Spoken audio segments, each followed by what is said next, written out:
క్రీస్తు సువార్త మహాసభలు రెండవ రోజుకు ఏర్పాటు చేయబడిన పాత నిబంధన పాఠ్యభాగము యెషయా 40 అధ్యాయము 1 నుంచి 9 వరకు ఈ విధంగా వ్రాయబడి ఉన్నది.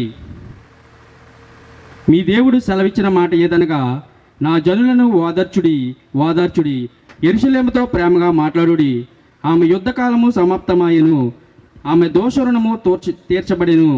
యెహోవా చేతి వలన ఆమె తన సమస్త పాపముల నిమిత్తము రెండింతలు పొందినను సమాచారము ఆమెకు ప్రకటించుడి.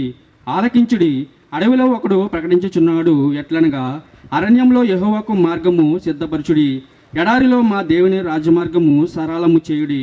ప్రతి లోయను ఎత్తు చేయవలెను, ప్రతి పర్వతమును ప్రతి కొండను అణచవలెను.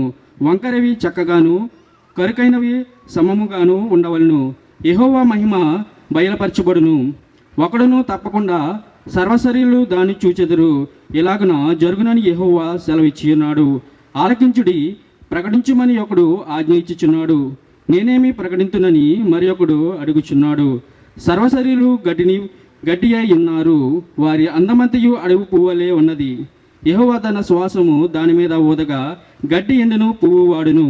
నిశ్చయంగా జనులు గడ్డి వంటి వారే, గడ్డి ఎండిపోవును, దాని పువ్వు వాడిపోవును.